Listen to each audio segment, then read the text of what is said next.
Dr. Evil. He has name! I am a HAL 9000 computer. I became operational at the HAL class in Urbana, Illinois on the 12th of January, 1992. I'm your huckleberry.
Just the facts, ma'am.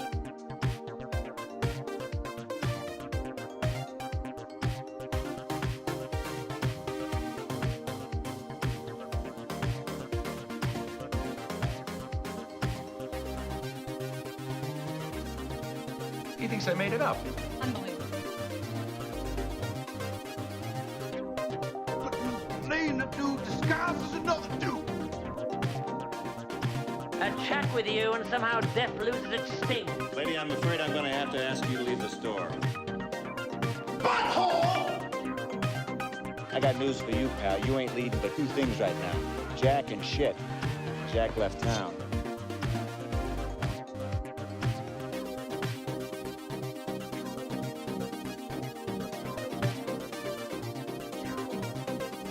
Oh, there we are. Look at that.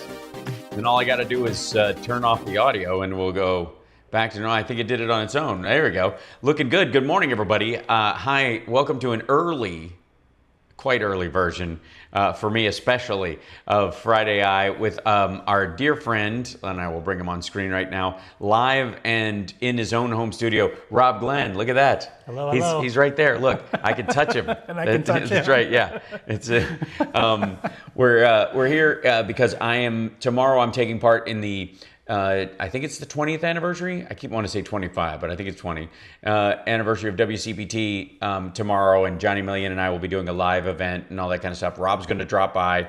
So I red-eyed in last night so that I could do my shows today and be on one of their drive time shows later on this evening in a borderline coma state. You'll be fine. At this point, yeah, I'll be fine. Thud. So welcome to Friday Eye. Hit the like, share the show. We are not up on Instagram and on Substack right now because I can only do this way instead of this way. Can't do the vertical right now. It's asking too much. Good morning. What's happening? Hi, everybody. Hello. Don't forget, Super Chats are a great way to support the show. CSL, there he is. EO, good to see you, my man. Hype train, right out of the gate from our lovely friends over at Twitch. And, and we're getting a little, I have the sound effect on, and I didn't realize that for the, I gotta affect the audio. Otherwise, we're gonna get electrocuted the entire time. With that little bzzz every time somebody likes and subscribes, which I don't mind. I think it's almost appropriate that we get a slight shock. How will Dum Dum screw up our country today? Oh, believe me, it's never ending. Rob and I already had a great conversation this morning, if I do say so my damn self, over breakfast because I arrived starving to death. We had a great conversation about an epiphany that he had in line with sort of my attitude about reusing language and not using old tactics. And you had a great analogy about Trump's presidency, sort of like being the invasion of Ukraine by Russia. Yes. Yeah. So the idea being that Russia was considered a thing, like we all thought Russia was something, and the biggest, baddest, second best military in the world. And then when they were going to invade Ukraine, everybody thought, well, Ukraine's done, right? Like they've got no chance. Now they started off with help from the US and from Europe, but as it weaned away, they had to make changes, and they started to make changes, and they did that because they had no other choice. Right. And I think that a lot of that, we're in sort of the same boat as citizens of the US as Trump does these things, where we have to start thinking that way. Yeah. That we're not that we're going to die so we have no other choice, but instead we have to stop thinking about what we've always known, or stop thinking about things in the sense of what we've always known and start thinking about them in the sense that what they are today, and react and use the tools that we have. Don't fight yesterday's war with yesterday's weapons. Yes. If you find yourself in a situation where you're overwhelmed or the other side is bigger than you, then you have to innovate and adapt in the same way that Ukraine has done with drones. And I was thinking about this in terms of the, when you have like people like Pete Buttigieg or even Gavin Newsom going kind of on right-wing media and effectively, for lack of a better phrase, like look at it as partisan booby trapping that happens behind enemy lines in the Donbass, but linguistically, politically, and that kind of stuff. So you can't think of it in the same terms that you used to, because it's like being the British, during the American Revolutionary War, where you're just standing there in a red coat marching in a line and you're getting sniped from the trees. You have to adapt to the changing tactics on the ground. And at the same time, if you always have to do that if you're the smaller force. Yes. And in our case, the fact that we're in the minority in the House, the Senate, and obviously don't have the presidency right now, that has to be the way you look at it. And without, resorting to the kind of, you don't fight their battle their way, which is they want you to be outraged and upset and all that kind of stuff. You have to outmaneuver them politically, linguistically, humorously, and effectively, and this is an analogy, find ways of booby trapping their own systems rather than trying to build your own systems. And that's what we're talking about, like building a left-wing media versus, compensate against the right-wing media, or where is the left's Joe Rogan, those kind of things. When in reality, a lot of folks can just go on, certain shows like Peanut Butter Dickheads or Tim Pool's and booby trap them the way Luke Beasley has, I would say, or the way that Mayor Pete does. And that's got to be part of our way of reckoning about this, is that you don't have to take the time to build a Fox News. You can just go on Fox News and Jessica Tarloff the place. Absolutely. And also, there's a lot of different ways to speak, and we should be going out and doing all of them. Yeah. And doing them as often as possible. And one of the points I was trying to make was that one of the things that Trump did really well is that because he speaks so much and he was all over the place everywhere saying everything, then when he makes a mistake, he can let that be washed over by all the other stuff he said. And the key is that the people that listen to him don't know what the other stuff is. They just know that it was said. They just know that the rally was 3 hours long, and I just saw 30 seconds. So when we get sort of in these situations, and there were several of them, and there were other interviews, and So I think that the shift in this case for this particular thing is if you just go out and do everything, and you just keep talking from the place that who you are, which is what Buttigieg does, then he's given leeway later on when he just keeps talking, because he can always say, well, I was coming from a good place and trying to figure it out. Right. And so we can't be like nitpicking about a little thing that Gavin Newsom says or Gretchen. And we were talking about Gretchen Whitmer's thing. So I coined the phrase the Macron handshake. You're welcome.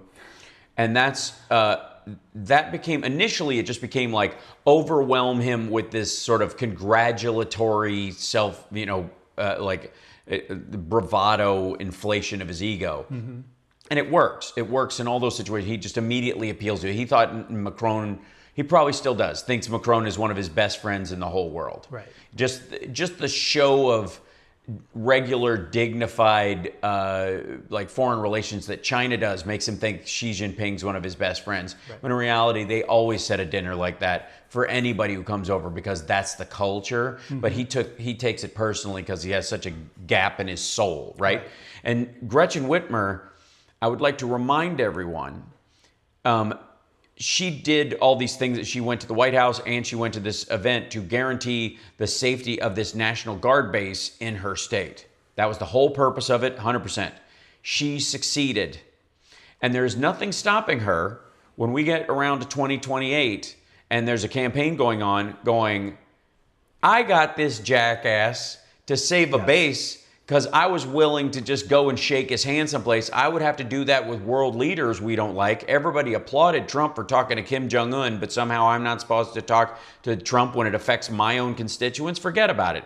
He's a moron, and it was super easy. I manipulated him like crazy. I know people didn't like how it went, at the time, but now you can look at the results. And we all know he's a dough-headed asshole, and I had him wrapped around my finger. And she has 3 years to sit on that. Yes. She didn't need to, he hugged her. That doesn't matter. Even still, even if she's like, she hugged him and did the kind of rando pat, it won't matter. In 2 years, if she decides to run or she's the VP candidate on something, it won't matter.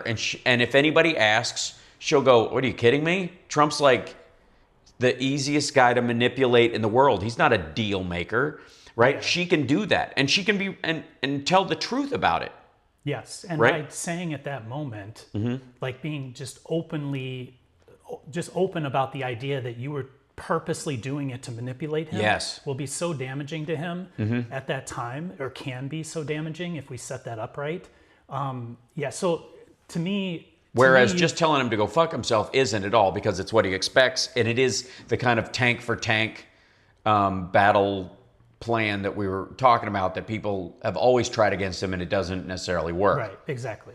That's why I mock him, because the only weapon we have against him is mockery. Yeah. Because it's the one thing he can't take. He has no sense of humor. He can't be self-deprecating. He hates it. Again, I do not believe he's a narcissist. I believe he's a self-hating. I don't know, is there a self-phobia? But he hates his own reflection, and he hates women women go into two categories: women who will sleep with him only because of money, and women who won't sleep with him no matter how much money there is. And both of them tell him the same thing, which is, if it wasn't for money, no one would go near you. And so that's why he thinks all women are commodities. All women are prostitutes by that behavior because it's the only interaction he has, and it's his way of saving face with his ego. Yes, absolutely. We have an important question from Dragon X Flyer. Are those 3D printers in the background? Yes, they Yes, are. they are. Yes, this is Rob's shop. This is Rob's It's home studio. shop. This is where the prototyping happens. Yeah, this is the prototyping place. Yeah. And the shop is about an hour 15 away. So. Yeah, and I don't get to see be it there. this trip, apparently. Well, we literally just moved, or we're moving within Whatever. the next week. So. Like it would matter. I just like to walk around the space. Whatever. Anyways, we'll talk about that in a minute as well. I wanted to show everybody. Let's see if I can do this on here. I wanted to show everybody. I was like, I need to make a thumbnail for us that really exemplifies, Rob and I in the news. So I asked ChatGPT to make a thumbnail or whatever, and I was like, these days it will give you two different, like it'll give you two options, and there's a it's testing a new model. So it'll go, hey, did you like this one or this one? The first model did this. The second model, which is experimental, is a little crazy, but it's a little more creative, and so you can click one, and that's what it'll save. So I asked for, and this is my language here, and I wasn't super specific, but I was like, can I have a YouTube thumbnail for today's Friday Eye show with me and Rob Glenn? Photorealistic images of a digital wonderland with the title Friday Eye across the top. Okay, pretty close, pretty right on the nose, and I wanted room for text, so there it is. There's this robot over here pointing at whatever the brain is in the circuits, and it looks fine. It looks cool and whatever. Like it looks like something like you took an image from Canva that had this and put titling across it, but it doesn't look half bad. And then we were like, this is what we look like. And it was like, got it. Do you want me to turn this into a full 16:9 YouTube thumbnail? And I said, yes, give it a try. And this is what it gave us. It's not bad. It's not quite right, but it's pretty darn good. It's pretty close considering this not exactly a trained model. I do look like the lead singer of Creed if he became a meth head. And you look like the type 2 diabetes version of yourself in this one. Maybe like our views of ourselves are a little skewed, and that actually is what we look like. Oh dear. Oh, that's the whole like, how do I know what peanut butter tastes like? Maybe it tastes totally different to me. It tastes like mayonnaise to me. It tastes like chicken. Right, yeah, right. And chicken actually tastes like peanut butter. In all honesty, like I could totally see where it like got to the end of my nose. Right, and it gave up. And just went, fuck it. It just gave up. The funny thing is, if I put this up, it would, Scott Stapp, exactly. We're all right open. Did you save the one that you did before we showed it our picture? This one you mean? Do that. There was one where you were bald. Oh yeah, no, I chose the other. I chose this. Okay. Remember, it gave me two options. Oh, I see. See. The first time it didn't know what we looked like. It gave me, and I don't know why. I'm the bald one automatically. I had red hair. I had like a red beard, yeah. Like nothing like myself. And you kind of just it looked like a. I was closer to me. Yeah, well, they just put glasses. That's right. You were the one with glasses, so we assumed that it was trying to make you. But in terms of this one, totally fine as a background starting image, and then I would put titles over it if I wanted to or something like that, which is very useful in these situations. Also, by the way, if I yawn or whatever during this, I'm so excited to be here and all that kind of stuff, but I slept 3 hours on a plane. I was red-eyed in. I landed, I took off at 11:40 last night in Vegas, and I landed at 5 a.m. here and drove into the city. So I've got this show, and then I'm doing Dean Obadala's show, and then I'm going to go and try to check into my place and pass out for a couple hours before I do radio on CPT later this afternoon, which I will live stream, or I will, again, do my own show at this space, depending on how good the Wi-Fi is there. So anyways, this was one of those things where like they've just upgraded ChatGPT to have a lot more functionality about a lot of different things. Yeah. Now, sorry. You were going to say. Yeah. I was going to say, so this is it, making images. I was showing, I can't show it because my computer is not connected to the feed right now to this stream. But I've been using it in the opposite way. So we've been if you have like weird little tech issues and like, for instance, I got a pop-up that said something didn't work in one of my softwares. I just screenshotted the pop-up and the screen to show it what I was doing. I uploaded that and just said, this is what my screen says. Help me fix it. Right. It was that simple. And it didn't get it right the first time, but I knew why it didn't because it explained why it didn't. And then I just told it what it got wrong, and then it got it right and fixed it. And so the opposite, it makes images, but it can also read images really, really well. And that's getting a lot better with being able to read text on the screen and stuff like that. So that's the part that I always, even myself, lose track of is it can see images just as well as it can make images, and you can use that effect to great effect. So I at one point, let me show you one other attempt that was along these same kind of lines as far as pictures, and I think you guys will enjoy this. So I was like, here's one of the issues that I have with AI and being a creator right now, is that I am an actor and a musician and a performer in my own right. I want to augment the stuff I'm doing, but I don't want to replace me. I want to be me and all this stuff. I want to be able to film footage of myself and then add stuff on top of it that, you know, like VFX of, kind of stuff. Sure. Without having to have a whole team for at least the demoing of it, of the idea. So I want to be able to take video or film of me and go, okay, here's the scene. I just want to add to parts of my uniform. I want to add a name tag and a something else, and I want it to change over time because I'm trying to make a point about something, or I want to change the environment around me. I want to take where I am and basically rotoscope myself out of it and put me wherever. Okay, those kind of things. It's fairly terrible at those things right now, and fairly terrible at, unless you specifically train a model, which I'm doing in Kling right now, which is one of the available softwares. It's fairly terrible at doing it because it's trying to avoid deepfakes. Because of all the pushback about deepfakes, everybody's so against it, and it would be so easy to do if you just upload a bunch of pictures of someone. It's nearly impossible for them to stop you from grabbing someone else's pictures and doing this. So, except to say, don't do that. And of course, whatever. And I would argue that DeepSeek, the Chinese model, might as well be called deepfake, because that's all anybody uses it for. Everybody uses DeepSeek with image creation and video creation to do deep fakes of people because it has none of the limitations. You can't do a deep fake on it of Xi Jinping, for example. It won't let you. Like if you wanted to morph him into Winnie the Pooh and back, it would stop it. It would censor it.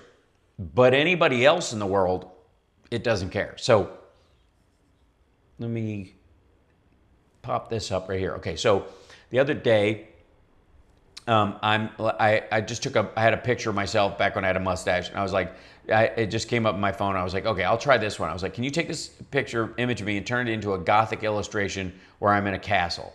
And it wasn't bad. Like, this is pretty good. Like, I'm very aged. I look like a vampire, but it looks like me. It's pretty close. You're battle worn here. Yeah, I'm battle worn, but it's okay. And I like these because it means when I age, I have something to look forward to. I'm going to age okay. Right? It's a view into the future. But yeah, but not bad, not bad. So I was like, excellent. Can you change the t-shirt I'm wearing into Gothic leather armor that is worn and battered? So I was like, okay, how do I change this image? I just want to change the clothing in it. Does that work? And it didn't work. It was terrible. Wait, was that the result, or no. did you delete it? So I said both don't work or whatever, and then I scrapped it because both of them, they didn't look like me at all. It changed. The face changed. I had this whole secondary conversation about it, like this won't work, and I was like, none of this works. Never mind. And it just kind of erased it at that point. And then I asked for a wall mural with my name on it, just like a spray painted wall mural, and I went try again. Oh, this is the other thing too. It's showing another one of the images. I said, try again, keep the face or whatever. It's looking back through these other images. Made a brighter version of this. And then later I asked for one that gave me like Hal Sparks live at Flappers. And so it gave me one of those. And I'll see if I can find the...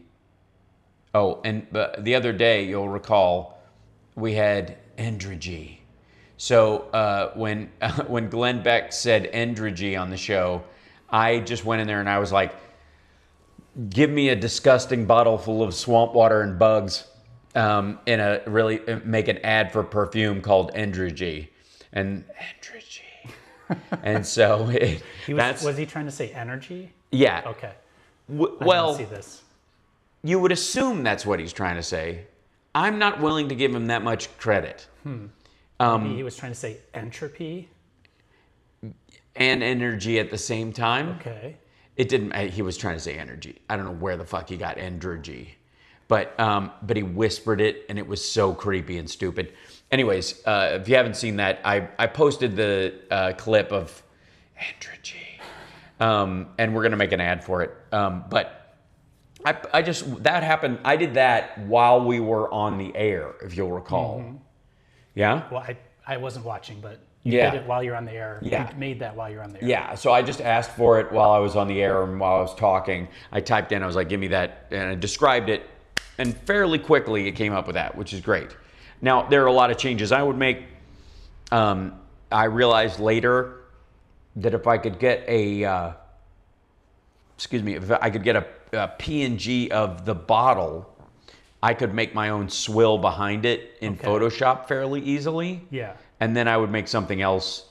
But from a creative standpoint, and this goes to what we were talking about, is a lot of this is a springboard. Yeah. So I get very inspired by Drek. Okay. Bad music, bad movies, bad stand-up. Nothing is more inspiring to me.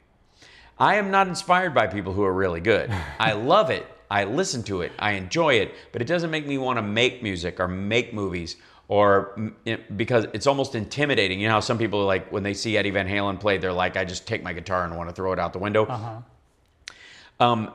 Then stop watching him for that feeling and start watching shit guitar players and go, oh my God, I can do better than that. I mean, like, I can't tell you how much Neil Young has done for my singing career, because it gave me the, like, oh Jesus, if he can have a singing career, good Lord, right? That really did make all the difference. Yeah. I'm like, same with Bob Dylan. Like, I used to have this bit about American Idol, about how all my music idols, none of them ever would have made it, you know? John Lennon never would have made it. Yeah. You know, like, none of the people we think of as sort of classic voices would have made it on those shows, and those are oftentimes the most inspiring, because a lot of people can listen to them and go, I can even sing better than that. Yeah. And people love it, right? They're working with what they have. Yes. And you build on what you have. You know, you build on this floor. So I will oftentimes, like, when I do stuff like this, when I throw it in there, it will give me an idea for how to do one better. I'm like, okay, no, I would do it like this. Mm-hmm. And rather than just keep asking it questions, I have the skill in Photoshop to go and tinker, around with this stuff. There's a lot of sirens. The AI police is coming by. They're getting. So Photoshop actually uses AI in the way that generative fill, and it works more like what you're saying, where you have a focus, and you, like, if the picture you wanted to make, that's right. You wanted to, like, redo the armor, let's say. You would have just taken that picture, and you would have either selected out manually just your body, or asked it to select your body, and it can use AI to select your body, and then it would only change the body. Yep. And it works, it's like AI, it's like Photoshop tools with AI involved. Yes, which is great.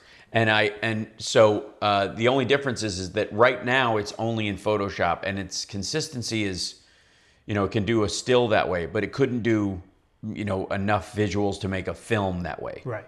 Yeah. So let's say you were trying to do the gauntlet in Cowboys and Aliens. Mm-hmm. It can't do it consistently, Yeah, and like each frame would be different enough that it just would be weird. It would flicker and move around and just do weird things. Yeah. and we're gonna bait him into a copyright strike. Quit it, guys. All right. So the just like real life. How, like, Yeah. our copyright of ourselves? I don't know, but yeah. Are you talking about real life, the movie Smarty Pants? Oh, maybe he's talking about the people from Creed. Like, Oh yeah. you look like you look too much like We're Creed. all right open. Right. Can you take me higher? I wasn't trying to look like Creed. It made me look like Creed. Yeah, right. Yeah, that's not my. Give them a copyright strike. Hey, punish him. Which actually is part of the problem with what we're talking about here. Yeah, exactly. It's like, who do you blame? Yeah, Me or you can it? accidentally, and again, it's the tool itself, right? So they are improving though, and here's what I would say is that, like, as silly as this is, as silly as this version of things were, let's look at the endragy again. The thing you have to remember about this is in like 3 months ago, it would not have been able to get the letters right. Yeah, the letters at were all. hard at first. They would, like, first of all, it would misspell stuff all the time, but then sometimes just the words would be illegible mush, or it would reverse things, or it would add an ER 3 times on something. If you put whisper, it would go whisper, because it just couldn't grasp the concept of when it ended or whatever. Now, it just goes, oh, that exactly? Okay, that exactly. Yeah. And it just puts it in a typeface and does it as a separate step in its logic thinking. That was three months ago. And again, this is a made up word. So this is even more difficult. That was partly why it was challenging. It would be challenging for it, is that it could, and I take it back, because in some models, it's the assumptions it would make were the problems. If you gave it a normal word, it could fuck it up. But if you gave it some sort of proper name, some of those models could actually get them right every time, because it doesn't assume any part of it, because none of it makes sense. Right? It takes it like a last name instead of, like, autofill. If you capitalize a word and you start typing out something, it will assume you're talking about a last name or a proper place, so it won't assume you're misspelling until the very end. Yeah. If the capitalized word is a real word. Yes, right. So in this particular instance, I wrote in endragy. I find myself using ChatGPT more often when I get stuck at work. Yeah, well, that's the thing, is that it's a good, it can break a log jam. Yeah, it's a good unsticker. Yes. And there was a guy, and I'm hesitant to bring it up because I feel like we would watch the whole video, Rob. But there was I'll stop you. Yeah, there was a guy on YouTube that I was watching, basically talking about AI, and the title of the video was "You're using AI all wrong." Now there are tons of videos called that, right? We're aware of these type of videos, and not only it's like, I mean, there's a video about that for everything. Like you're using your potato peeler all wrong, right? Yeah, it's clickbait. And then they show you, and it's like the way everybody else uses it. Yeah, exactly. But here's what I will say. The guy who did this video is a teacher at Stanford. Okay. And his job, effectively, he wrote a book on media. And I'm going to scroll back until I find this guy. But he wrote a book on media that it was basically like telling people how to draft up their plans for their marketing plans and all these kinds of things, and how to think in terms of media savvy language and all these kinds of things. And the week his book came out, ChatGPT came out. Okay. And he was, here it is. This is this guy, Stanford creativity expert. The simple shift will 10x your AI, whatever. This is very much this whole kind of thing. So hold on. This is this guy. And I'll show you this on a screen. I don't know if playback will work for us and you guys, but it's worth trying it. But Might as well just try it right. Especially if he has chapters in here. Who is he? Where is this? Do not ask AI, let it ask you. Okay, so this was part of the thing. Okay, so he was saying, don't think of, because we often think of it as a tool. We don't want to hyper-personalize it. Okay. You and I have been talking about, it's a tool, and I would agree with that assessment. Mm-hmm. But he would argue that that calling it a tool oversimplifies and over mechanizes it. Okay. And he says, think of it as a coworker that's on call 24/7. That it's like calling the IT department if your computer is stuck, or calling legal. That coworker with that specific job. Think of it as that, and you will use it better. So. Okay. In this one, let's see. Yeah. So this might be the primary one of it. So. You're not on the screen yet. No, sorry. Yeah, let me move this over. Thank you. It's a lot easier when we don't have a delay. Yeah, it's great. To tell you what you're doing wrong. Yeah. So he goes, don't use AI, treat it as a teammate. Uh-oh. People are wanting to learn AI and how it can be transformative. Oh, yeah, sorry. Oops, I picked the wrong one. Sorry, this one. There we go. There we go. Yay. My bad. I clicked the wrong thing. Business, but they don't have the basic language. And so while lots of organizations are asking me, how can we work with AI to transform our business? Where I have to start with them is, how do you work with AI? The research I'm familiar with suggests that while on the one hand, AI makes people 25% faster and 12% more work and 40% better quality, it's also true that less than 10% of working professionals are driving meaningful productivity gains from collaboration with AI. To me, there's this enormous gap. I call it the realization gap. We conducted studies both in Europe and in the United States, and what we found is, surprisingly, AI didn't help most people be more creative. In fact, in many cases, the people that we studied, AI made them less creative. And as we started digging into the research, we were surprised and looked at the data. We were confused because you think AI should make people more creative, not less. And we studied the underperformers, and then we studied the outperformers. And what we found is the outperformers had a fundamentally different orientation towards AI than the underperformers did. Whereas the underperformers treated AI like a tool, the outperformers treated AI like a teammate. Does he get in? And shifting your orientation from tool to teammate changes everything about the kinds of outcomes that you can achieve working with generative AI. A simple example is, what do you do when it gives you mediocre results? If it's a tool, you get a mediocre result, and then maybe you improve it, or maybe you say, it's no good at doing that. If it's a teammate who's given you a mediocre result, think about the last teammate who gave you work product that wasn't sufficient. You gave them feedback. You gave them coaching. You gave them mentorship. You helped them improve it.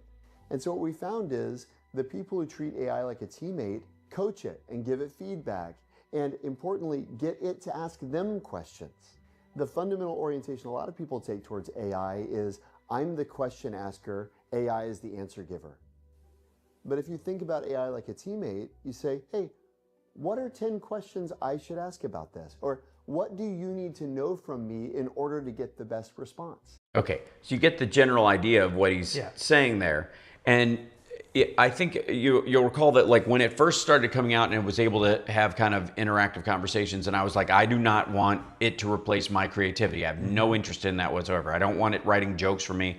I don't want it creating character arcs or any of that shit. It would be better if I had a teammate that helped me format things, if anything, or as an editor, trying to, tighten up or move the sort of prosaic aspects of something around. If I'm giving a speech, I'll write the jokes, but the perfunctory stuff that you would learn from Toastmasters, I never took that. So help me shape that, and then I'll read it and I'll go, it can be spicier, I'll add something or whatever. But I told it early on. I wrote it and I was like, listen, I do not want you writing jokes for me. I don't want you to suggest any punchlines. I want you to go, you can suggest topics. You could say, you need, give me 5. I had it literally as a straight man, kind of an editor, going, give me 5 jokes about this one particular thing. Right. And it would ask me to do that. And then I would sit there and I would come up with these things. And it would it would prompt me with details or something like that, something to spark the creativity of what I was doing, but not do the work for me.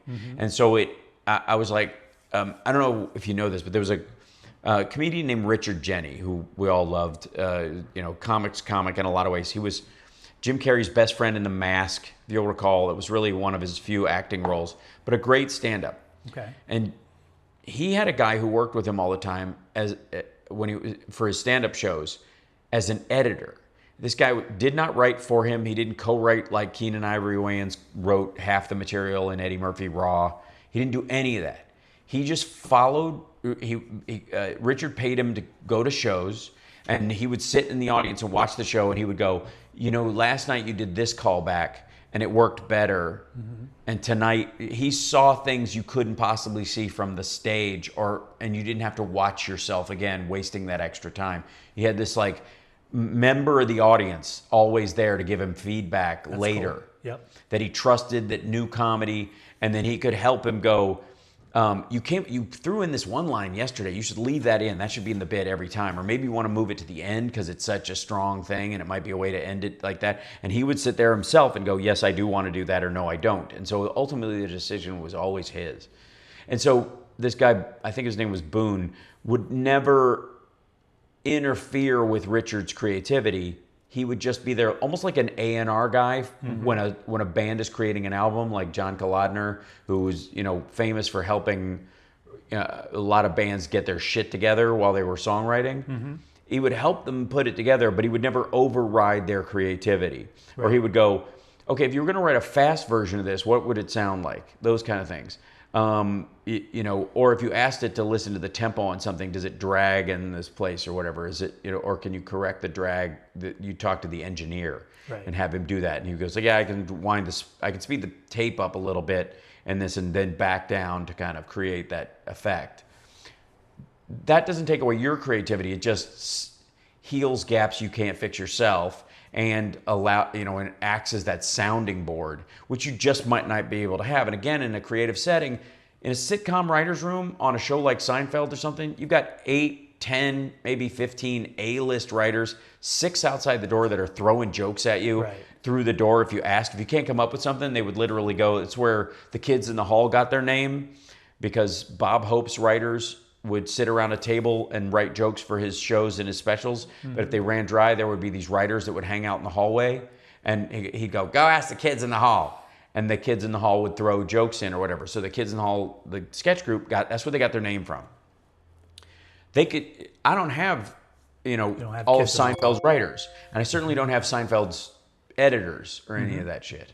And so that's the part where I think AI has value for the creative. Yeah. And until it's able to do that visually and from a video standpoint, I'm really in limbo about using it for anything other than still images and graphic elements. Yeah, I'm in agreement. It's like the visual aspect of it is very much like I would call it like a slot machine. It doesn't seem to connect visual with language, but language is like really, really good. In fact, so to your story, what I've started to do is I tend to tell people too much stuff when it comes to things that I do for work or business that I'm really good at. And so we're both over explainers. Yeah, exactly. So what I've started to do is I just create huge bullet lists of I just want to say these things, and I just put them all down. Huge bullet lists. I want to say all this stuff.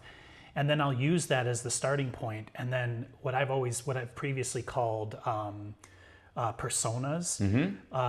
Now I sort of talk about it as domain specific language. I'll literally say, these are all my thoughts. Put this into, it might be size, put this into 2 paragraphs, no more than 200 words or 300 words, whatever. Right. Put this into the voice of a marketing person. Put this into the voice of an expert, blah, blah, blah. So what you're doing is you're just playing with these sort of variations. They're almost like translations, right? So when you translate from one language to another, there's the just rote translation, but then someone who's really good at translating is going to understand the meaning of in the other language, and how the meaning doesn't translate in the pure word translation, and they might change the translation to drive the meaning home, right? That's analogous to what you are while you're going back and forth with this AI. Right. Is you're saying, I wanted to say this stuff, and I want to say it tighter or shorter or in a different voice. Now that you give me the options in that other voice, I'm going to go back and re-edit your version of my version, and then it's going to find its place in the middle. It's just like what you're saying of working with an editor. Right? Yeah. And the amazing thing is that that person who you're describing is one person with one mind.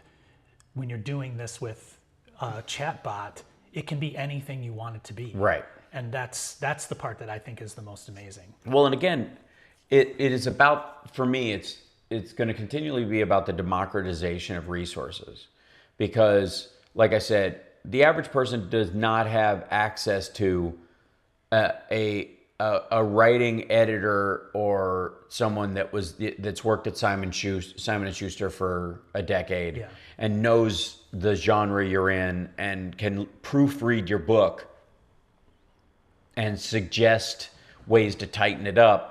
You just can't, unless you get the deal with Simon & Schuster, you don't get that benefit. Yeah. And so a lot of people will write a book or something, or they'll want to write a book, but they'll judge it against the finished product that they're used to seeing. So in the same way that musicians will judge their own songwriting versus the end result of the album that they hear. Right. But there's a lot of people and resources and machinery and mechanics and technology in between you and that step that previously, when you were talking about like recording an album now, anybody can do it. The Beatles recorded on 4 tracks, and there was a period where you could buy a 4-track recorder at home for, I bought a Fostex X26, which was technically a 6-track recorder on cassette to demo songs on. And it was a miracle that I was able to I had 2 tracks for drums, and then I could do guitar, bass, and dual vocals. I could do either background vocals and vocals, or I could bounce vocals like the background vocals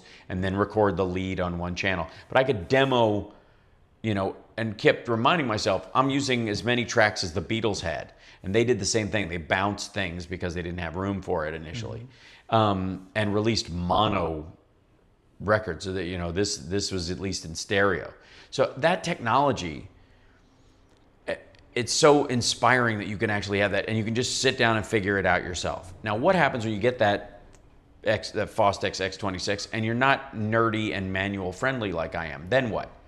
Now, you could call up ChatGPT and go, I have this cassette system that I want to use to record demos directly. I want to record it to tape like the old-fashioned stuff. I've got 6 tracks. It's this, but I bought it on eBay, and it didn't come with a manual. Right.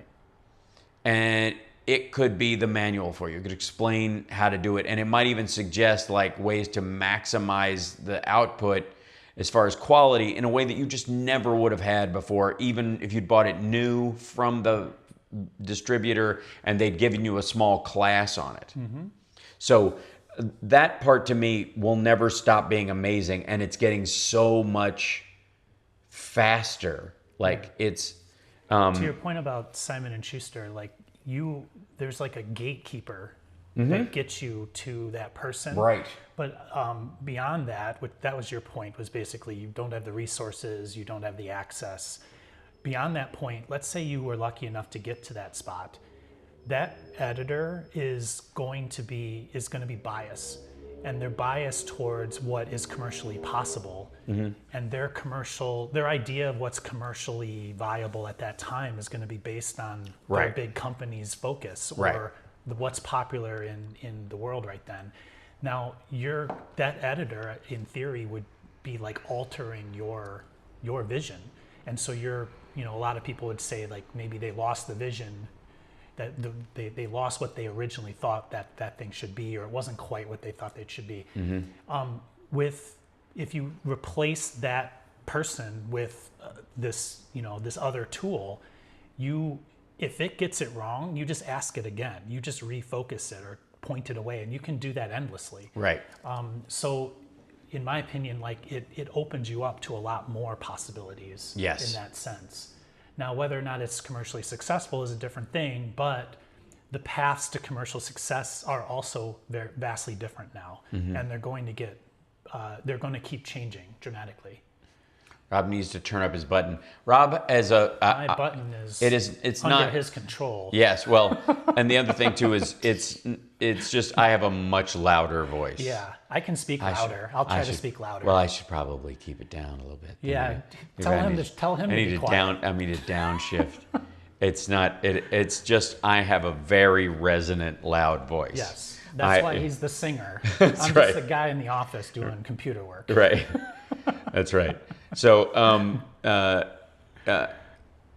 okay, how could AI be used to help win the next elections? Yes, Absolutely, and it will be. It is being used now to try to win the next election by everybody. Right.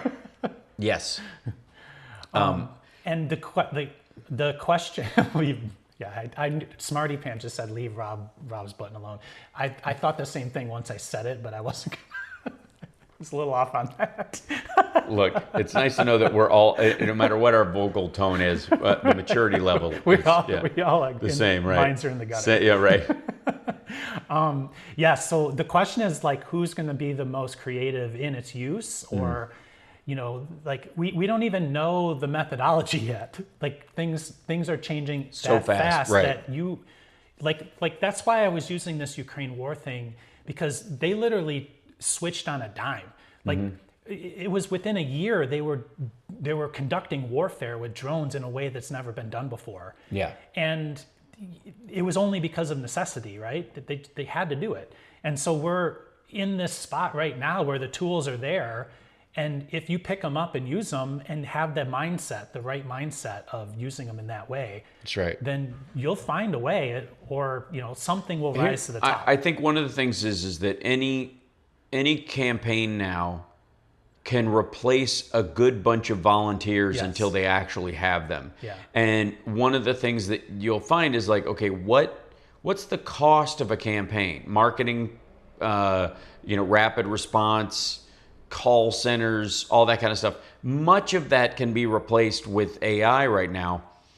Even if people don't would prefer flesh and blood humans making those phone calls. And I would argue that the better your candidacy, you should be able to get people to make those calls for you. But it's always the hardest part. It's always the hardest part, getting people to be work in your call center or do daily calls. And we've talked about this with Major Ojeda. He's a prime example. Yes. His resources are not huge, but look at the reach that he has. That's right. And having those available to you now, you don't have to be super rich or have giant donors for it anymore. Right. It's just a matter of how well you use it. Yeah.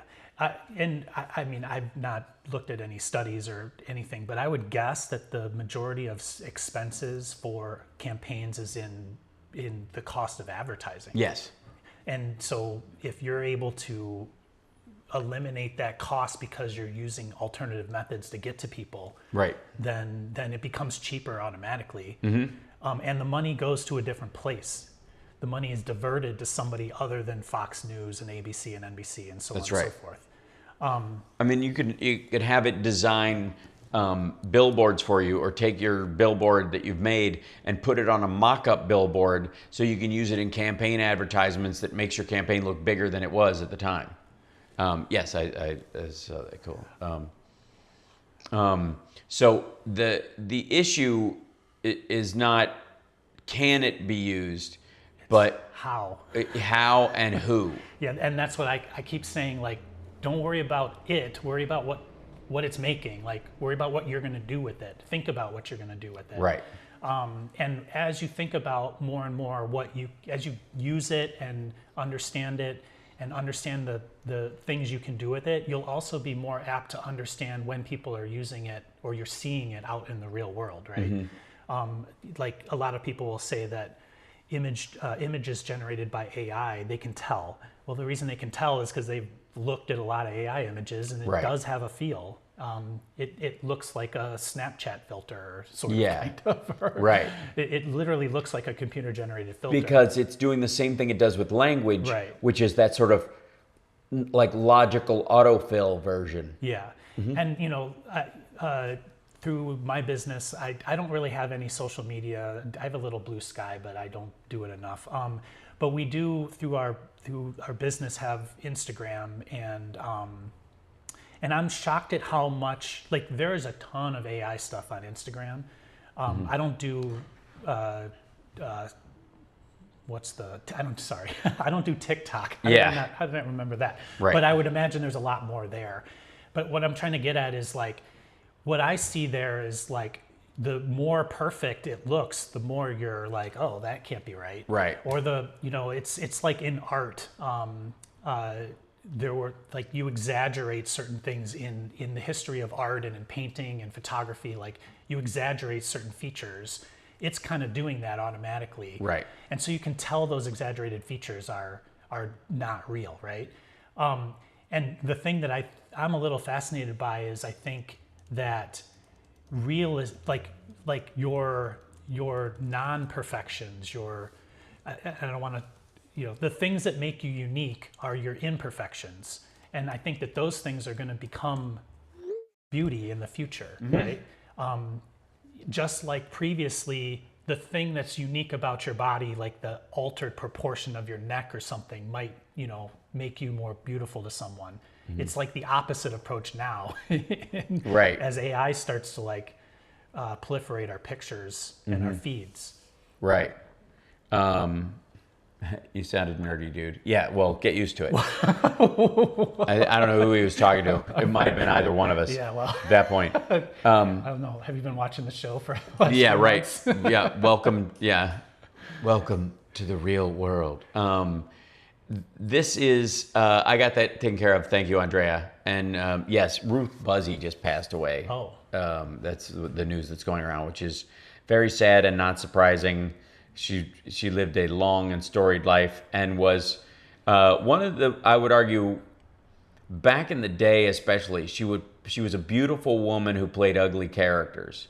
And that was one of the things about her. I was lucky enough to meet her a couple of times and fanboy out on her a little bit. And I like her, you know, it's a shame that, like, she didn't get a chance to make the move from, like, Twitter to Blue Sky or something like that, because she had a very sharp wit and a playful nature on there, and she would continue to post and do silly things on online media, which was, you know, many don't, you know, many from her age group just don't, and she was one of these people who would jump straight in there and just to be obtuse and funny and you know, and silly and shocking and all the stuff she was when she was, you know, performing regularly and the like.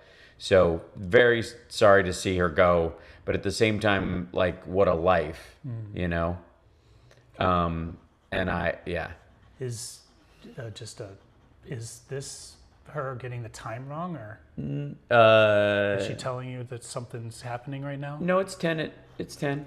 Does she think that the other show maybe is at 10? No. I think they're just telling me. I think it's just a telling regular you what time it check. is? Yeah. Okay, gotcha. Yeah. Well, I'm here with you, so I'll wrangle Hal if he needs to be wrangled. Yeah. Because I have to go. I'm going to be on Dean Obadala's show in an hour. If I could stay awake. I have coffee. Yeah. I'm just going to pump him with coffee. That's a great idea. Yeah, that's all I need. So I have, you know, throughout all this, there was a site I wanted to show you real quick, because there was this site called Future Tools.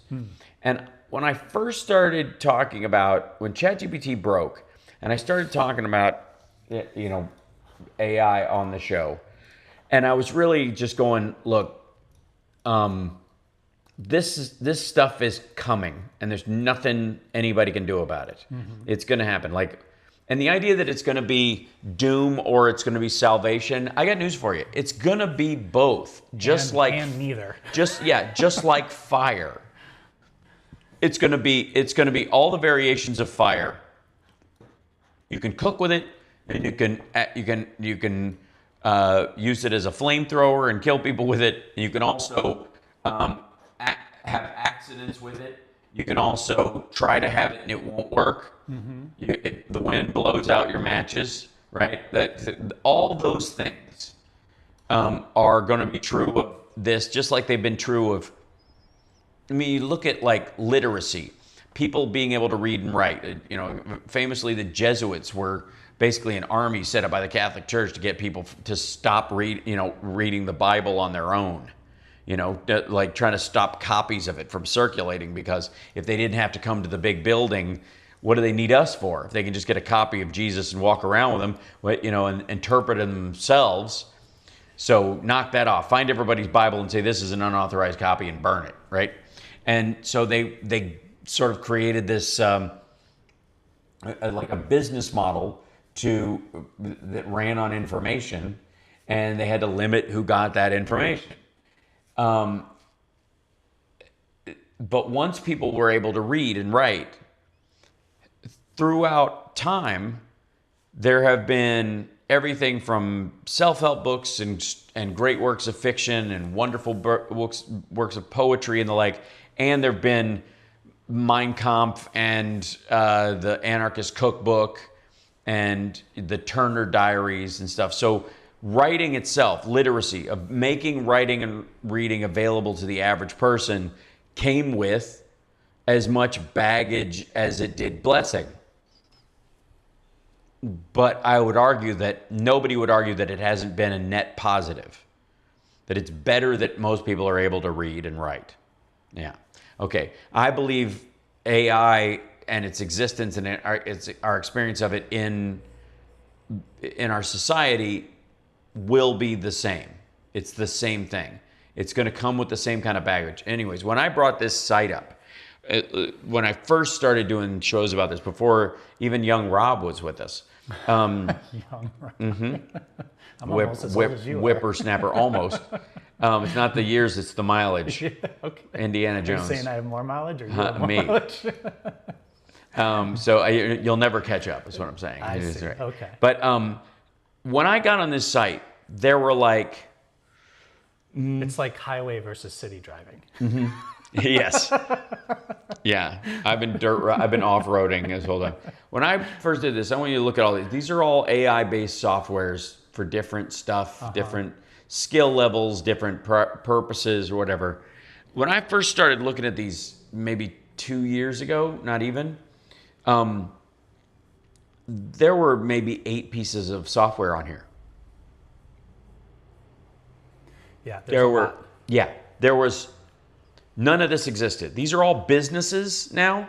These are all offshoots of stuff or people trying to get stuff to take off. Some of it is just hobbies, but some of it is like expensive, like, you know, next level development stuff. Mm-hmm. And what's important to understand here is the underlying technology of all these are all the same. Mm-hmm. And they're kind of like, if you think about ChatGPT, Gemini, Anthropic, the big players, I guess you would say, they're sort of like the all-encompassing generic LLM. Right. And all these things are doing is they're focusing the generic into a small spot. Right. So I want it to do this very specific action, function, speak a certain way, whatever. And so essentially what these are is people trying to make a useful, focused thing out of the bigger picture item. And that creates a marketplace. Just like software, you know, software on your phone, apps on your phone, like there's a lot of overlap in the thousands and thousands of apps on the App Store. And there used to be it's almost like the original branch off for apps was plugins on stuff. So people would create sub-programs that worked with a much larger program, an Adobe Photoshop plugin or an OBS plugin or something like that. Now, because of AI, you can create it as a standalone. Mm-hmm. So it can work with some things, but it can also work by itself on that particular task. Or you can hook it up to the AI that you use excuse me, and when it goes to that one particular thing, it will, you know, if it needs this tool, it can go find it. Yeah. Right? Or it's just skipping the need. Like, so Photoshop is an image editor, and it's basically editing pixels, right?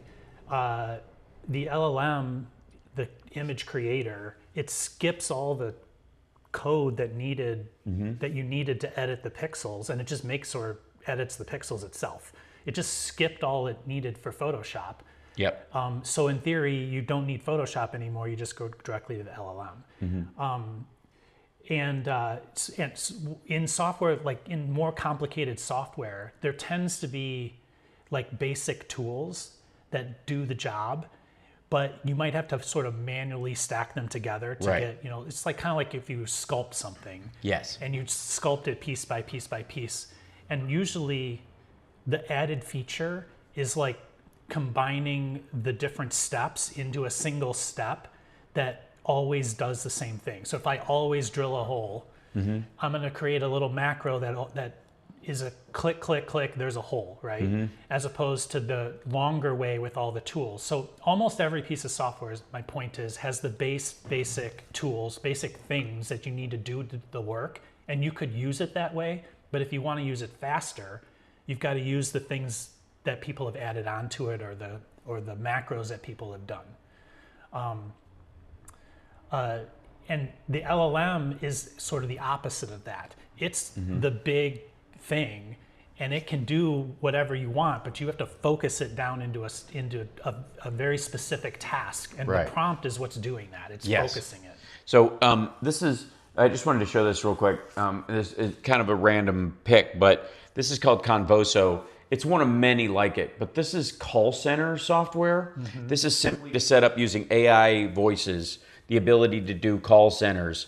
People were asking about what do you do with campaigns and winning elections or whatever. This is one of the ways you would do it. You would instead of hiring a bunch of people to work in a call center all day and night, you would have this Convoso thing operate for you, at least up to a certain point, and then you could pick it up with real volunteers once your campaign starts gaining steam.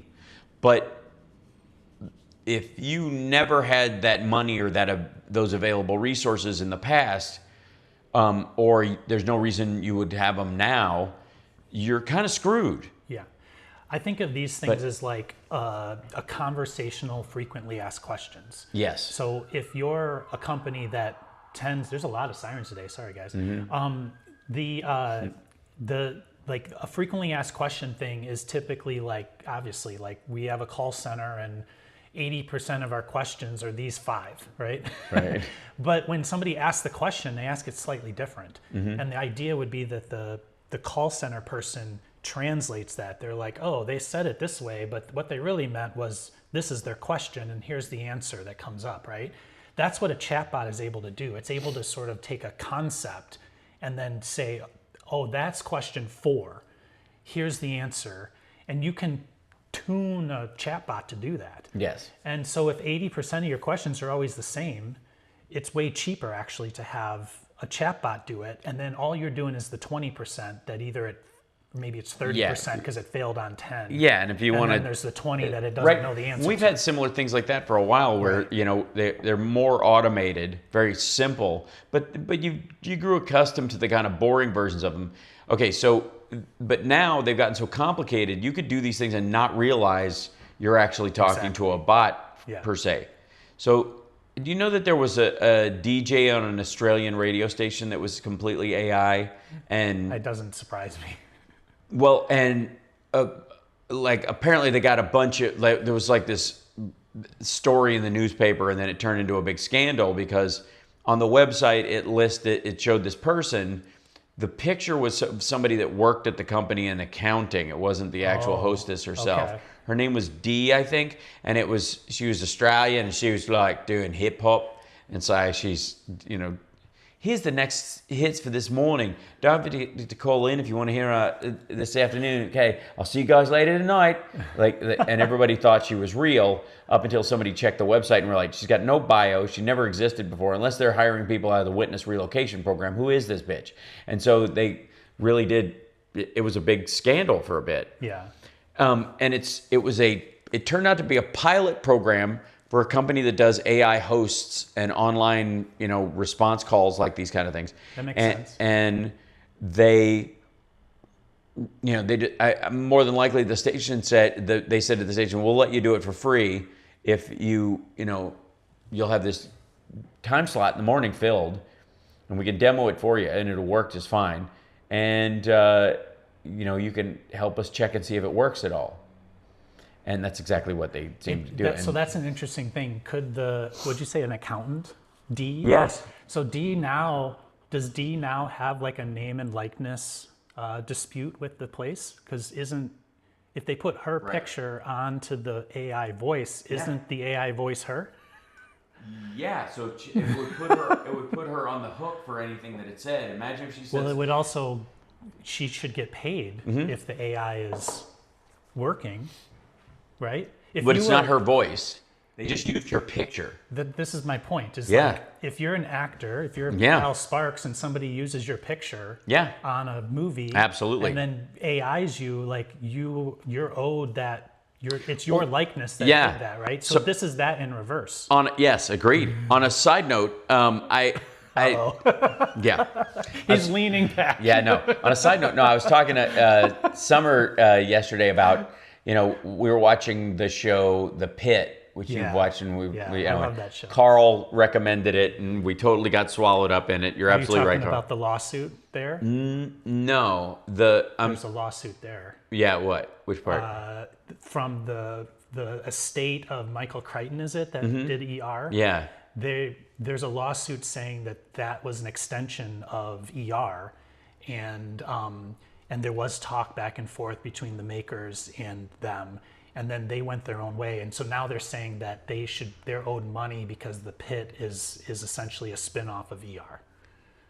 Look it up. It's a little silly though, because that's like saying you can't have another ER. I think it's because Noah Wiley's in it. His character name isn't the same. End of conversation. Noah Wiley's in it, and they also went to the estate and talked with them about connecting it to ER. And they said no? They either said no, or they made it so expensive it didn't make sense.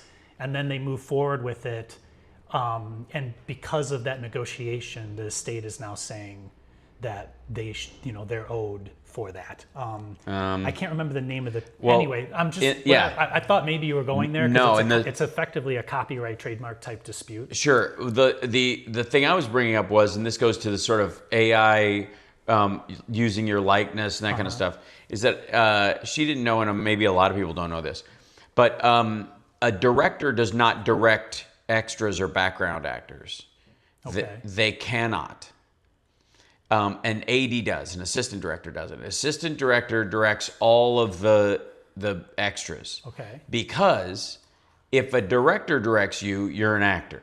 I see. And so you immediately would get bumped up to having an actual, like if you're given a line or something like that, then the director would direct you because you're now an actor on the show. But if the director walked up to an extra and said, I want you to walk over and sit down over there, that person is now in the cast. Yeah, that makes sense. And so therefore they get a bump up in pay.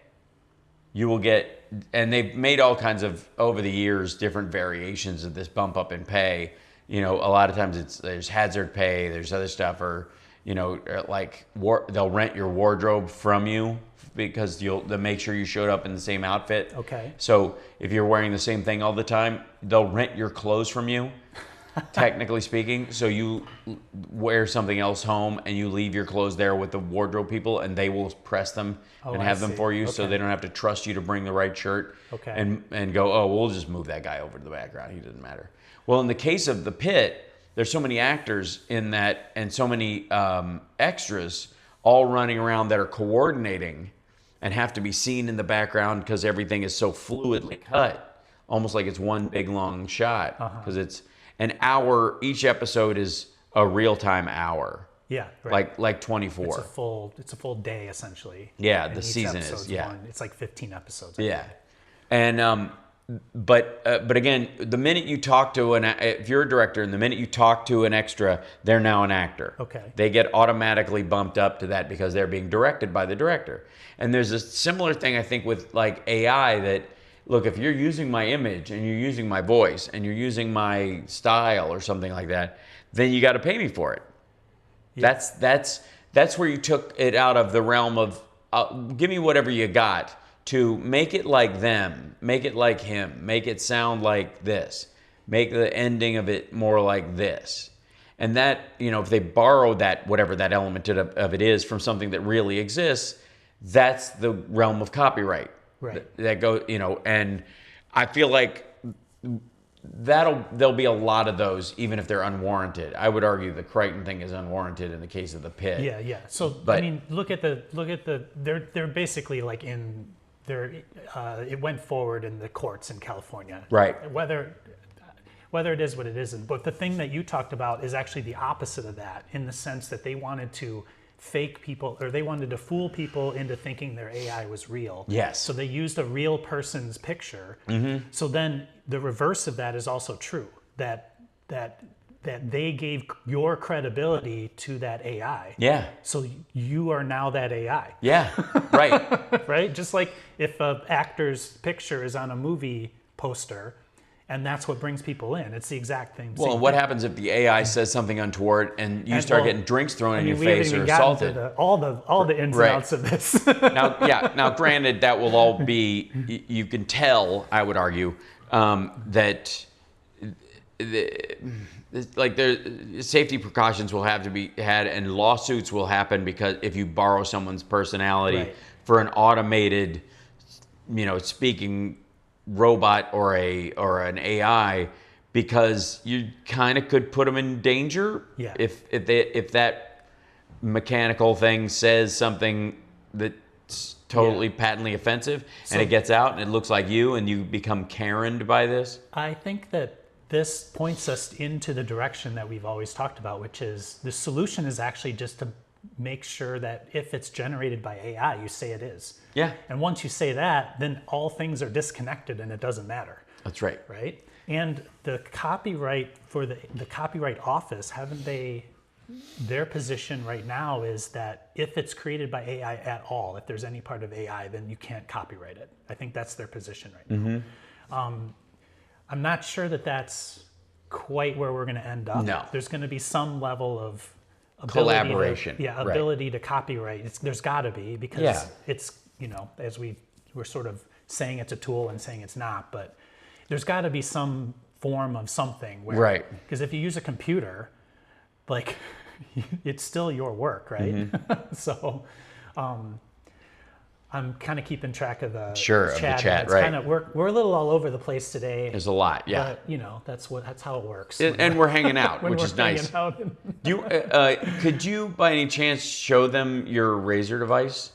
Did you have? I mean, you don't have to demo it, but I mean, I have the 3D prints literally right here. Yeah. This is we make a razor that uses DE blades. I'd have to get up and get. That's okay. And a DE blade is a two-sided, old school, like World War II. It started in World War II, where razor blade, standard razor blade goes in a T-style handle.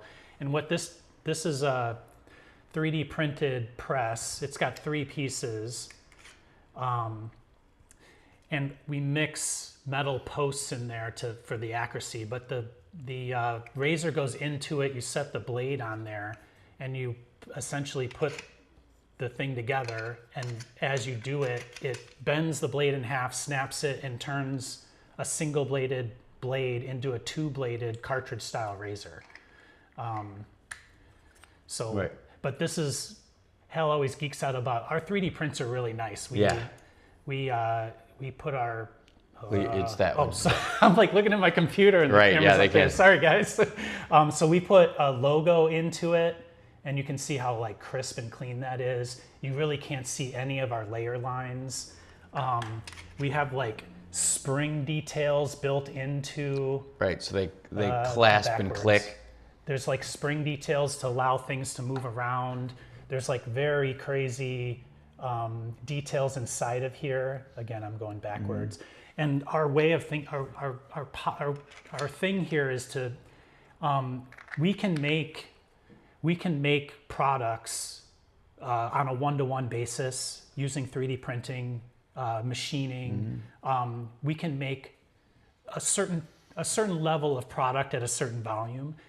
And there's always going to be, you know, when we talk about trade, there's always going to be things that you can't make economically if you made them in small quantities, right? And that's where global trade has kind of come in. Right. So for us, the blade itself, you know, the reason why cartridge style razors kind of work is because they just basically increase the disposable part. Somebody asked me, we have bamboo X1 carbons right now. We just switched within the last year from Ender 3s. And again, that's a Chinese product. But we use bamboos because they're literally plug and play. You can literally start a factory with bamboos right off, and you can be disconnected from the internet, all that. Anyway, the point I'm trying to make is we take something that is mass produced, that is a commodity, which is the blade itself, and we modify it to fit the product that we make. Right. So this is a little out of context, but if you want, I can get up and get the razor too. But sometime in person, anybody can follow up with me on that. So we have a machine shop, milling, turning, all the stuff you can do, cutting things out of things. And then, so that, I call that subtractive, only because 3D printing is called additive. Yeah. So we have both additive and subtractive. That's because you're creating layers like cake and stuff. There is a 3D printing sort of version of it, which is more like a turret, like a lathe kind of situation. Often, like Jay Leno uses it to make auto parts. You get a block of steel, and then he's got this design, and it will literally grind out all the pieces. We have a mill. That's what a mill is. A mill, and then there's a lathe, and then there's something called a turning center, which is both of them combined. But we do all kinds of funny things, like we sell. This is the head of the razor.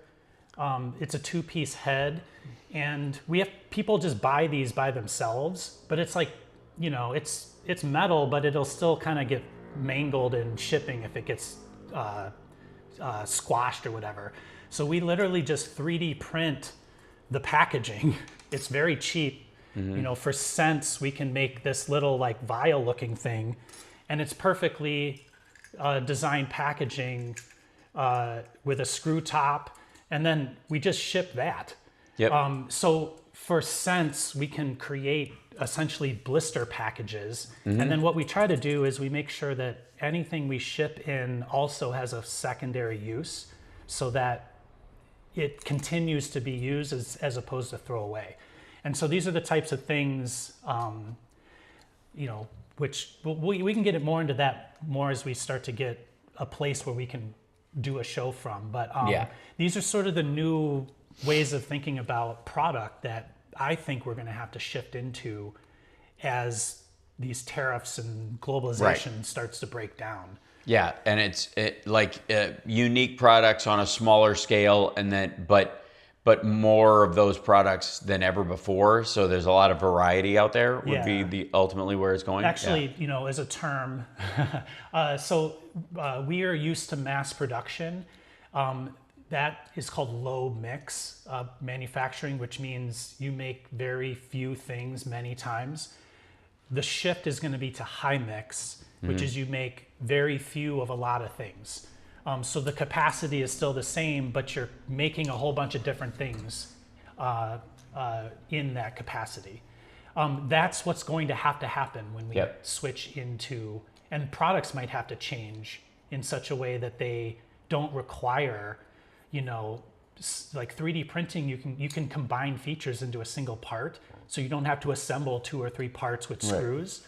So if you can't get screws anymore from China, one solution is just stop using screws. Yeah. Right? Well, just design the thing not to have them. And a lot of the design happens to be based on like, well, we could design this piece and we could do all the work to kind of refine that, but it'd be easier to just screw these two pieces together. Yeah. And so because of the cheapness of screws and the availability of those kind of things, that's the way people went. They didn't have to evolve or create a different variation because, quite frankly, there was just no reason to financially or as far as supply. Now that's different. And to some degree, it's never going back, not just because of the tariffs, but also because of the decline of China as an economic power and the idea of the supply chain shock that was shown because of COVID, right, that scares off a lot of people from wanting necessary things, much less consumer goods. And we've been talking about this, like automation is not going to take jobs away from Americans as much as it's going to take jobs away from Chinese people and people in third world countries and other places where they've outsourced or offshored stuff. Those are the jobs that are going away. What the Trump administration is lying about the most is that they are not coming back here. They're just going to vanish. They're going to be automated out of existence. It's going to take a few years. They're not quite there where they can get rid of all of them yet by any stretch of the imagination, but they are close enough where they can plan in all these factories that they're talking about building. If you break ground on one right now, the presumption is going to be that if it's an identical factory to one that exists anywhere else, it's going to have a third the people in it, if not a fifth. Yeah. The people in it. You've in the past talked about agriculture. Yeah. And it's very akin to agriculture, yep, where it used to be that in order to tend a field, you needed a lot of people out in the field. And now the reason agriculture has changed is because of mechanism, or because of automation, essentially. Well, a combine that can do the whole thing. Used to be a guy with a plow and an animal pulling that plow, and he would guide it through the ground to basically make one rivulet where you could put the seeds into. Now you have a machine that can cut 6 of those at once and seed at the same time. Right. So to move that forward to manufacturing will be similar That's to right. that, where you're effectively tending a factory as opposed to, or your factory needs to be cultivated, yep, and supported as opposed to yep, you're not working the field in a sense. Yeah, Cold Duck Soup is saying automated pallet jacks, cameras doing quality assurance, machines load and unload the machine. This is all true, and to bring that point home real quick. Yeah. So when then automation entered the fields, what started to happen was we started to grow the things to match the automation. We started to change the pesticides and things to match the automation. So the food actually changed along with it. Mm-hmm. And my point here is that products will change because of automation in a similar there's an argument that corn is uniquely suited for these kind of machines to be able to harvest. Yeah. Whereas we might have leaned towards some other vegetation, zucchini or something like that, whatever it was. It's not important. But the vegetation we chose is resilient, turgid, and able crops. to be it's like matched to the mechanization, right? Yeah. So products, so one of the reasons why the humanoid robot is the pinnacle is because if you want to do what the human does, you need to mimic the human's movements, right? So there are a lot of things in manufacturing, like textiles is a really good one, where like a person sewing, it's very difficult to automate sewing because of the fabric and the way it moves and stretches and things like that. So the path through that is not to figure out how to, one is to make a robot move like a human and then able to sew. Another one is just to change to different clothes that aren't made of that same type of fabric. Right. Or another, I saw where they starch the fabric into these solid chunks. Yeah. And then they put the pants together and then they wash them and wash the starch away. So my point is that the path forward that we think about this new thing that's entering is going to affect what we've always done. And that's not how to One think of the about things- it. It's going to change what we do in the future. Yeah, to a limited extent, one of the things we first saw, and it's mostly in shoes right now, was the 3D printing of clothes, for example. Like printing a fucking Bjork kind of cosplay outfit for the Met or something that's crazy, Yeah. using 3D printed technology makes a lot of sense to a lot of people because you're making these elaborate things. But the idea that you would make a t-shirt or a pair of jeans that way seems kind of ridiculous. It's very inefficient. Right. But it's very inefficient because we went, okay, we can, sewing machines are such. Right. And we Exactly. have enough sewing machines, we have people that use and know how to use them. And we can, with mild variation, we can change the fabric ever so slightly and make the same garment across a bunch of things with stitches showing or not showing, with patterns and not patterns and all that kind of stuff. And we're getting very close to a point where you could 3D print t-shirts, for example, at some point. And is it the most efficient way to do it? No. But if you go, well, what's the cost of not doing it? What's the other inefficiencies that go into this? Which would be energy costs, geopolitical tension. It's the argument against oil. That one of the reasons you want to get off oil is because it pollutes, of course. But the other one is being reliant on people like the Saudis or the Iranians or the Venezuelans or something is not good for anybody, including their own people, because you get the resource curse and it comes with all these secondary problems. Does it cost $8 to do this where it costs $2 cash to do this? Yes, but the secondary costs can be $15. And that's where like subsidies around oil and gas for a long time have changed how we, view gasoline, and why the Brits and everybody else pay by the liter and it's very expensive is because they're accruing the cost from it at the pump as opposed to putting it off until later in terms of geopolitical stress, terrorism, financing your enemies, whatever, that kind of stuff. And I think once you get more honest about what it really takes to make stuff, and that there is a way to innovate that stuff, but it's going to be slightly slower. The first iterations aren't going to be that sexy. They're going to be a little clunky, and the second iteration is going to be like everybody wearing a Star Trek outfit, because it'll all look the same, right? Because there'll be a 3D printed style, just like there's an AI style to images. Yeah, I mean that's that's innovation, right? Mm-hmm. So I'm just going through the chat for a second, and Joy Eldridge said nudity for all, and yeah, it's funny, but you're right. Like one way to solve the clothing problem is to not wear clothes, right? Do you need clothes, right? Technically you don't, unless you're in the Arctic. It's too cold, it's raining. So Right. now the problem isn't I don't have clothes and it's raining. The problem is I'm getting wet. Mm-hmm. So then now is there a different way to not get wet? Yeah, right. So and these are kind of ridiculous ways of thinking about stuff that are so ingrained in us, Right. but that's innovation. I miss those colors. So instead of creating a 3D printed clothing, what you're actually wanting to think about is how do I make a thing that goes on my body that protects me in a way which doesn't use cotton. Yeah. Or can I just the meat stuff, like they're literally growing. If you can grow a cow, can you grow the meat and just skip the cow? Yes. that's innovation, right? Yes. Can you cotton grows? Mm-hmm. Can you just grow the t-shirt? Mm-hmm. You can make corn into these weird shapes and colors. Can you just grow the t-shirt? And right. I know that sounds crazy, but that's innovation. Sure. And ultimately, again, your cost benefit analysis in a lot of these things is totally flatlined. The way we used to do it, the way we've been doing it, if you account for what happened in supply shock during COVID, what's happened in the credit default swap market and the post-2008 thing, the shutting down of things and the inability to get loans and all kinds of things like that.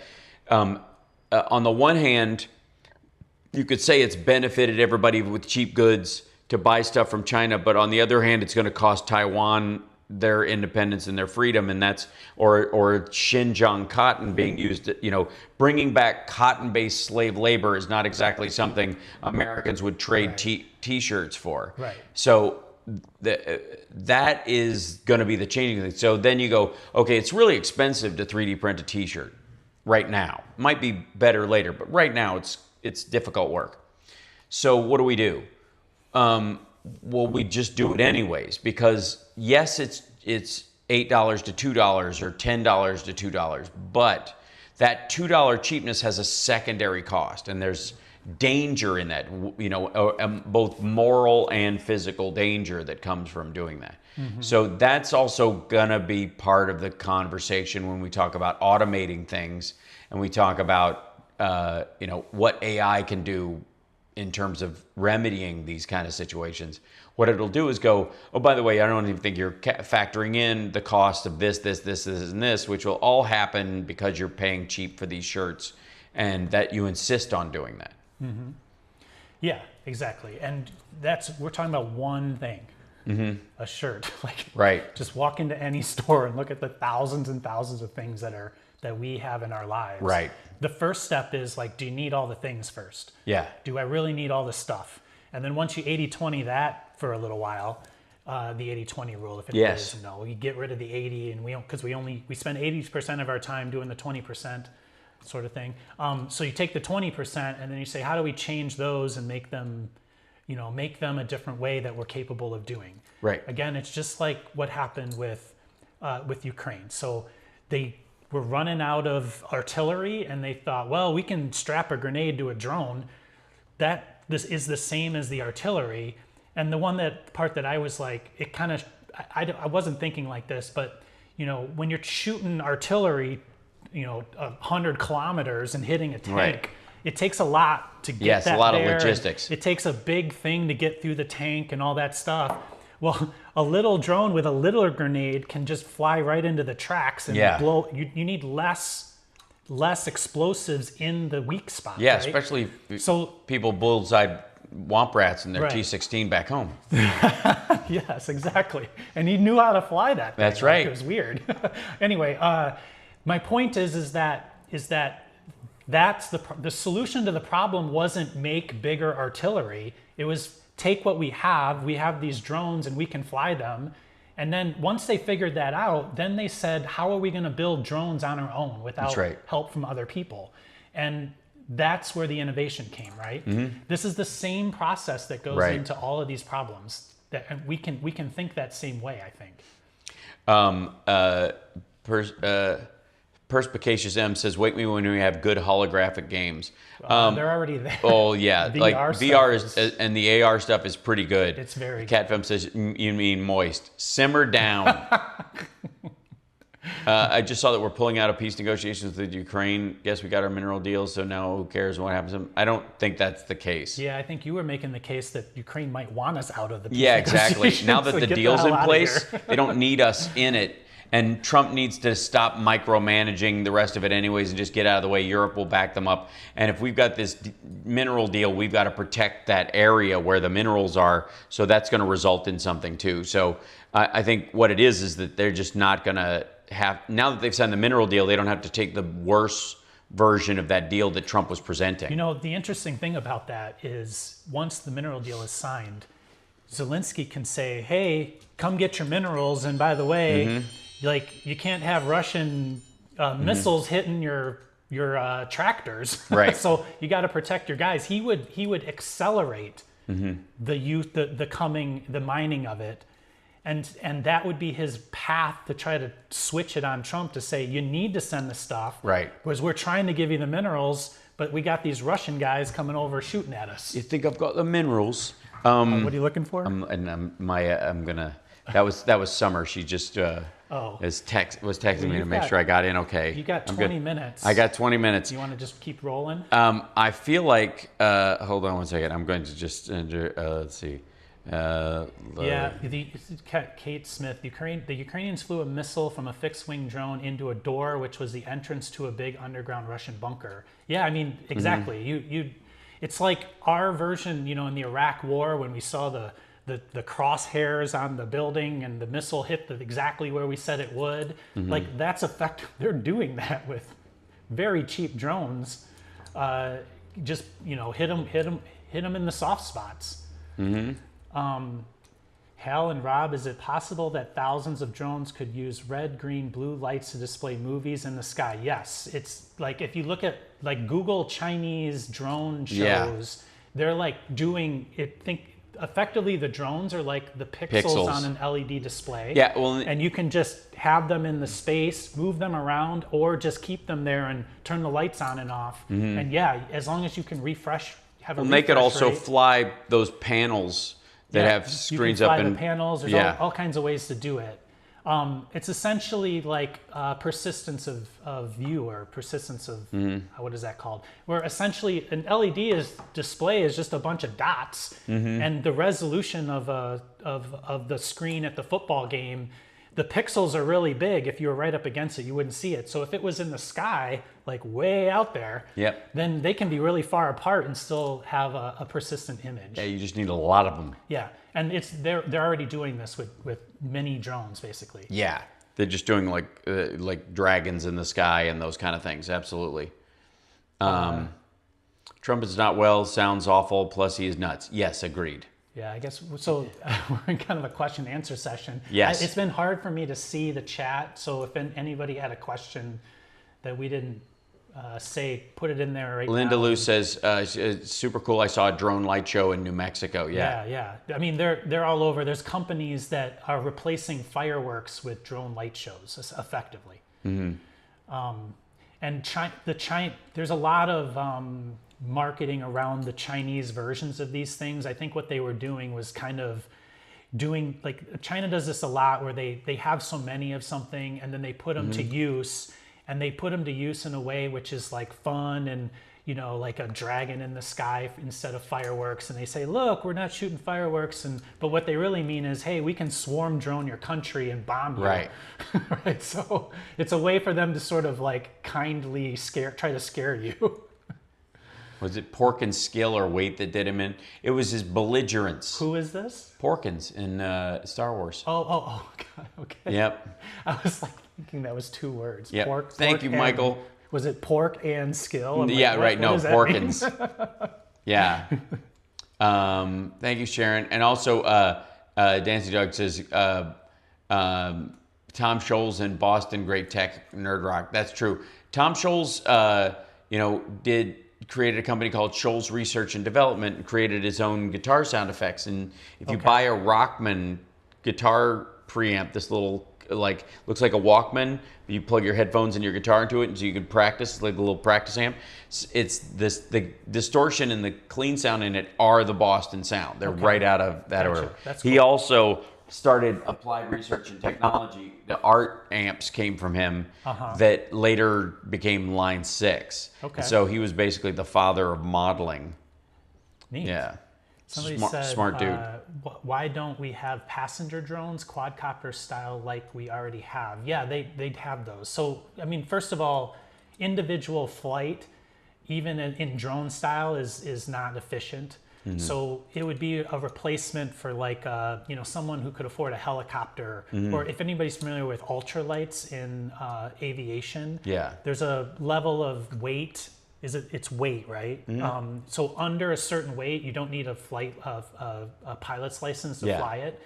You could get a sport license if it's a certain size, but if it's below a certain height and range. And a lot of these quadcopter style ones qualify. So to answer that question, there are personal aircraft that are quadcopter style. Yeah, the VTOLs that I've shown on the show before, that's what those are.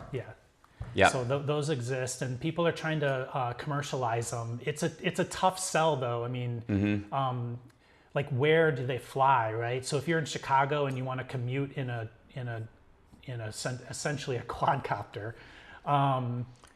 I guess from here to downtown, if you lived on this, on the north side, or you lived out west a little bit, and you commuted to work. I don't know. What I'm saying is can you just up and do that? I know that. I mean, you're in the flight pattern of O'Hare here, so you got to be under a certain ceiling. Yeah. And then there's like news helicopters and stuff. I don't know what the licensing is there. My point is that technically you could do it.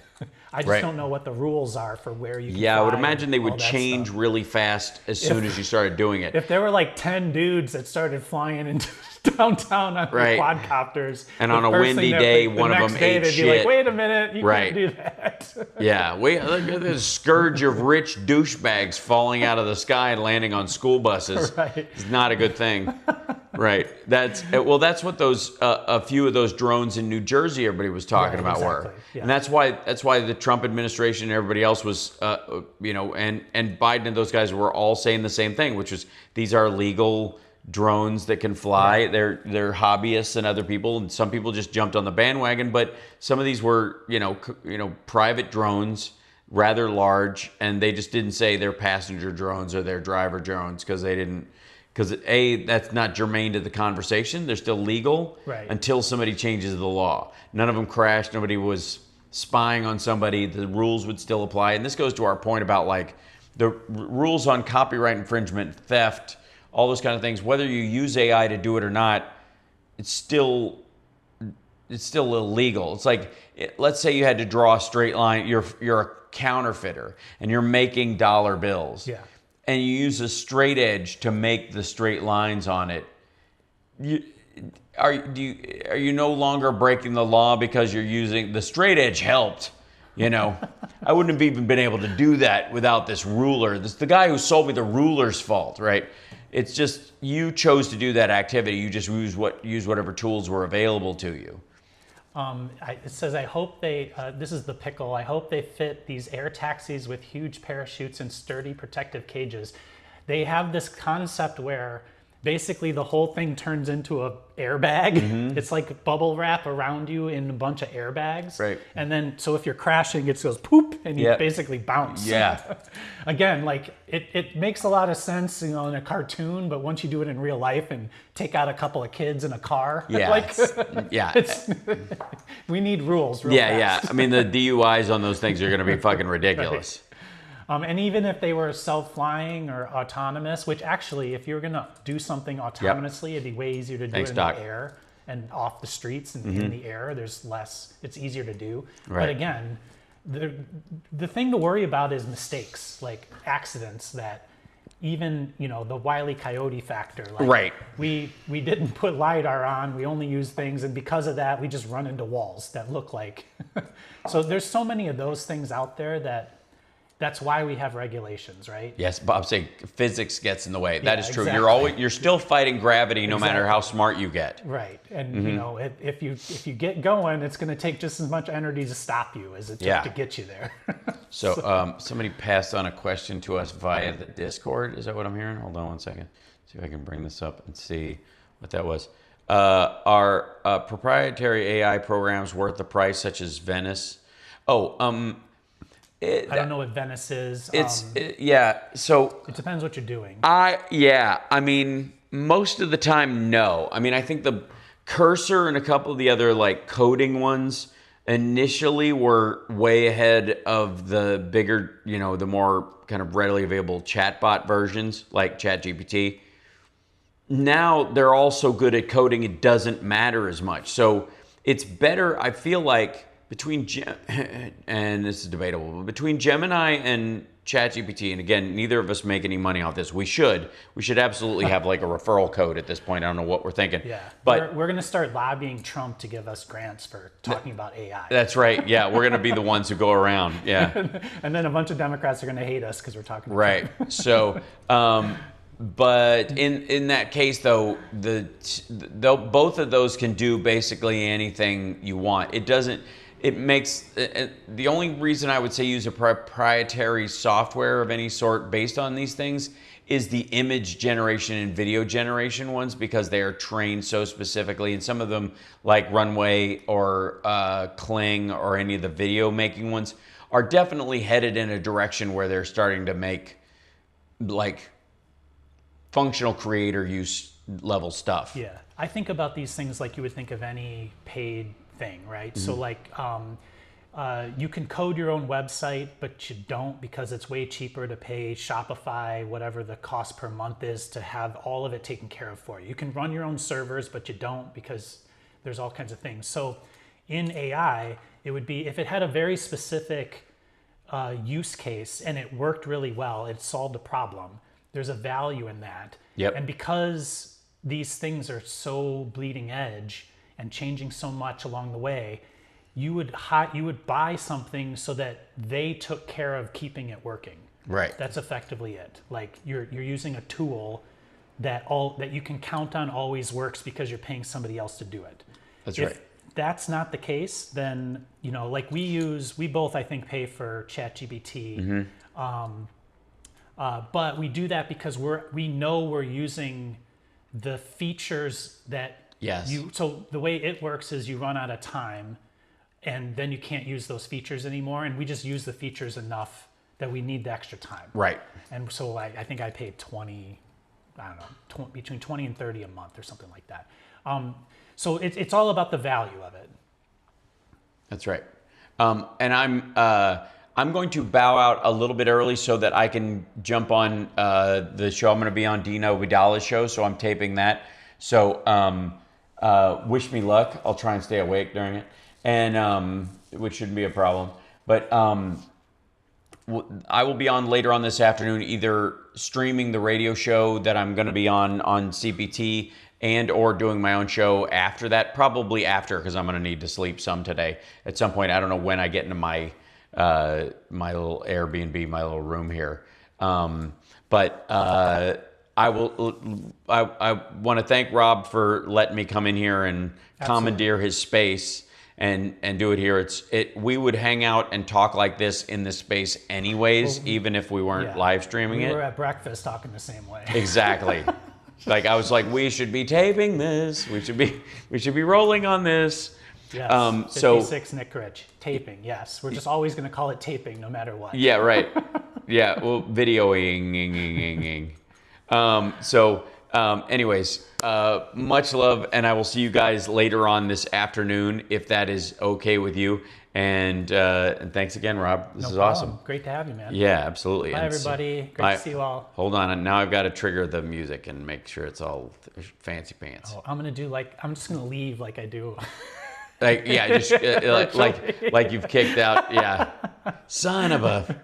Okay, hold on. It's this guy right there. There we go. And should start running at some point, maybe. It's almost working. Feel like it was. Well, we'll see. Hal had this queued up, as you can tell. I was making last minute decisions because I looked at the clock and I was like, oh damn, I got to switch over and be at least like 5 before the hour, so I got to be able to do this. So it's not letting me do it until I change screens. So bye.